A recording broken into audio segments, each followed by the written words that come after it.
Онлайн банк мобильді қосымшасында цифрлық кепілдікті қалай ресімдеуге болады?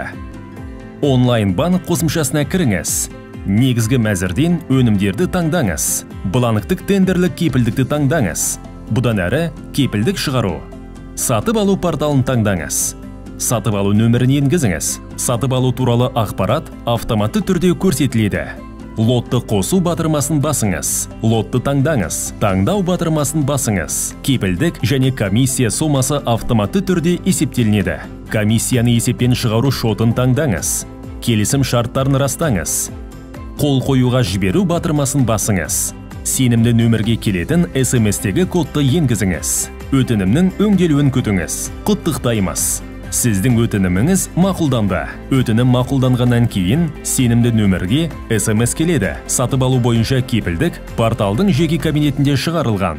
Назар аударыңыз. Бірінші қол қою құқығы бар өтінім беруші өтінімге қол қоя алады. Бірінші қол қою құқығы жоқ пайдаланушы өтінімді тек қол қою үшін жібере алады.